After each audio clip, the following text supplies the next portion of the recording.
အားလုံးပဲမင်္ဂလာပါရွှေဖုံးမြမိုးကြောက်မျက်နှာရောင်းဝယ်ရေးမန်လေးမြို့မှာဖြစ်ပါတယ်ဒီနေ့မှာတော့ဖားကန်တဘာဝကြောက်စိမ်းအလှလေးတွေကိုမှဒီဇိုင်းဆန်းဆန်းလေးတွေနဲ့တစ်ဆက်စာခတ်ထားတဲ့အော်ဒါတယ်လေးတွေကိုပြသရောင်းချပေးမှာဖြစ်ပါတယ်ရှင်အနိကက်ကလေးကိုကျွန်မတေချာလေးရိုက်ပြပေးမယ်နော်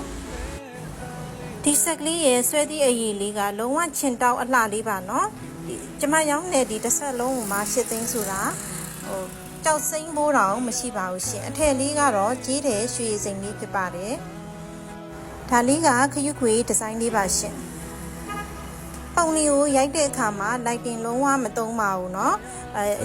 မီးတွေပါတွေထိုးပြီးတော့မရိုက်ပါဘူးရှင်ဒါတဘာဝနေရောင်နဲ့ပြသပေးတာဖြစ်ပါတယ်အပြင်ရောက်လို့မှလုံးဝအရောင်ကလုံးဝအပြင်နဲ့မတူဘူးဆိုရင်เนาะပြင်နဲ့အတွင်းနဲ့မတူဆိုရင်အချိန်မီရွေးပြန်ပြီးတော့ပြောလို့ရပါတယ်เนาะဒီအထည်လေးကတော့တစ်ရွက်ဒီဇိုင်းလေးပါရှင်တစ်ရွက်တစ်ခဲဒီဇိုင်းလေးပါဒီဆက်ကလေးကတော့ဒါဒီ40ထဲမှာအပွင့်ကြီးဆုံးပယ်အကြီးဆုံးလေးပါရှင်တပွင့်ကိုတက်ကလက်နှစ်ကလက်ဝန်းကျင်ရှိပါတယ်เนาะ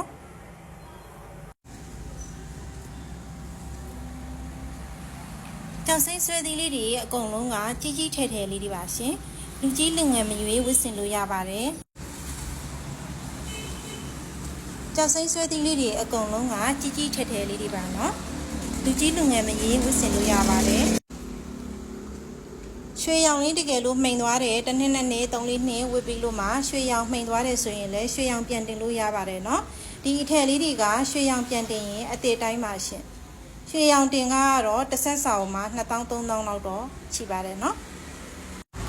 ကျွန်မခုပြသတဲ့ကြောက်စိမ်းလေးတွေကိုမှာယူခြင်းနဲ့ဆိုရင်တော့ဒီ TikTok မှာလည်း comment လေးရေးလို့ရပါတယ် TikTok ရဲ့ chat box ကလည်းအလုပ်ကိစ္စဆိုရင် reply ပြန်ပေးပါတယ်ရှင်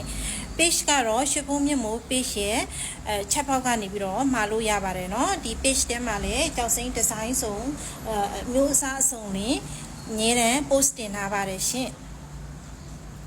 online ကမှာတဲ့ message တွေတဲ့ online ငွေလွှဲရောက်တာနဲ့ပစ္စည်းပို့ပေးပါတယ်ငွေလွှဲရောက်တဲ့နေ့ကိုပစ္စည်းတစ်ခါတည်းပို့ပေးပါတယ်ရှင်ငွေလွှဲဝင်တာနဲ့တစ်ခါတည်း receipt ဆိုင်ပေါင်ချနဲ့ receipt ပြပေးပါတယ်เนาะလုံးဝမစိုးရိမ်ပါနဲ့ရှင်ကျမလောက်လာတာကြပါပြီเนาะကျမရဲ့အစီအဝယ်ဘူးတဲ့မိတ်ဆွေတိုင်းတည်ပါတယ်ပတ်စံဝင်တာနဲ့တစ်ခါတည်းပစ္စည်းပို့ပေးတာပါတကယ်လို့ဆိုင်မှာလာကြည့်ပြီးမှဝယ်ချင်တယ်ဆိုရင်တော့ဆိုင်လေးဆောင်ကတော့83လမ်းမပေါ်6လမ်းတောင်မြောက်ပြင်ဘက်မှာဖြစ်ပါတယ်เนาะ